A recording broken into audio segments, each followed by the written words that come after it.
Video games are a fun pastime enjoyed by people of all ages.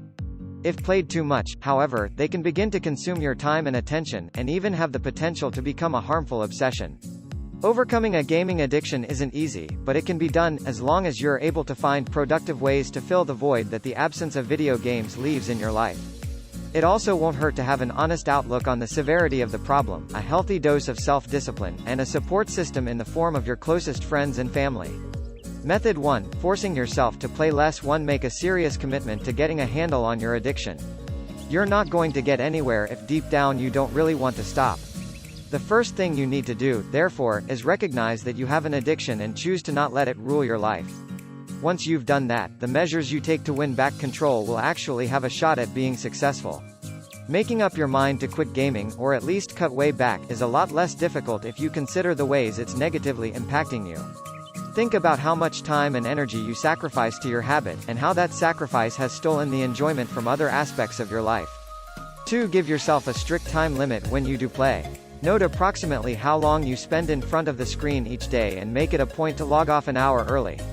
If the thought of losing a whole hour doesn't sit well with you, start with half an hour or even 20 minutes and gradually decrease your play time as you get more comfortable until you no longer feel the need to play at all. This kind of progressive reduction will make it easier for you to adjust. Use the timer on your smartphone to keep track of how long you've been playing and alert you when your allotted time is up. If you're a PC gamer, you can even set your computer to shut itself down at a specified time, which may be helpful if you're not sure you can pull the plug on your own. It could take weeks or even months to taper off your daily playtime, and that's okay. The important thing is that you stick with it and fight the impulse to play for longer than your predetermined time frame. 3. Have your friends or family help enforce your self-imposed time limit. Tell a parent or a responsible sibling or roommate about your desire to play less and eventually stop altogether. Ask them to check in with you every now and then at agreed-upon times to make sure that you're staying on track. You may respond better to pressure that's coming from an outside source. Tell your loved one to be as firm as they need to be, even if it means forcibly turning off your console or hiding your gaming equipment from you. If you often play with other gamers online or in person, inform them of your intention to quit, as well. Hopefully, they'll be supportive of your decision, but if not, you'll at least be giving them a heads up that they may not be seeing as much of you. 4. Restrict yourself to only playing later in the day. Make gaming a reward that you give yourself for being productive and completing your important daily duties. If you always hop on first thing in the morning, you run the risk of getting sucked into a prolonged session when you should be getting ready for work, school, or other responsibilities. It will be much easier to control your urge to play before you begin than after you've already started. Be sure to apply your regular time limit to your evening sessions to keep yourself from staying up too late. Pulling an all-nighter will only make it harder to do what you need to do the next day. Method 2. Quitting cold turkey. 1. Think about the toll that gaming is taking on your life. There's a thin line between hobby and vice. Maybe your grades are slipping, your relationships are deteriorating, or your health has begun to suffer from spending too many hours plastered to the couch. Whatever it is, taking stock of the ways that your compulsion has done more harm than good can give you the motivation you need to leave it behind. Freeing yourself from the grip of video games will help you overcome your depressive or isolationist tendencies, get more enjoyment out of real-world experiences, and make time for the people and things that truly matter to you.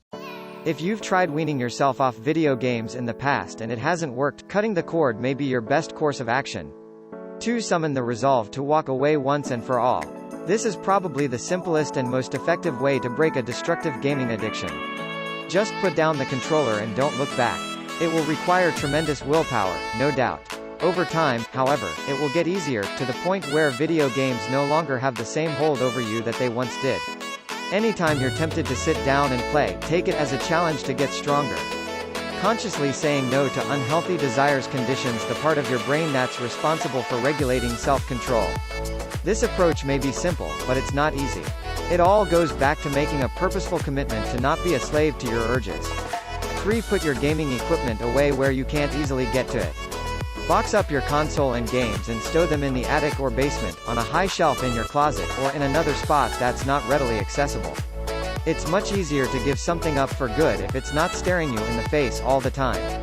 Actually make it hard for yourself. Bury your console under a pile of boxes in the garage, put it in the trunk of your car, or take it apart and hide each component in a different place.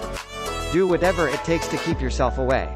If you do most of your gaming on the computer, uninstall addictive programs from your hard drive and delete any accounts you have for online games. Then, make an effort to police yourself when using your computer in the future. 4. Consider giving away your games and gaming systems. Hand your gear down to a younger sibling, or donate them to a thrift store or charitable organization so that someone less fortunate can have a chance to enjoy them. Not only is this a generous act, it also helps you meet your goals. You can't spend too much time playing a game that you don't own. You can also sell newer systems and titles back to stores that accept used games and put the money you get towards other hobbies or pastimes.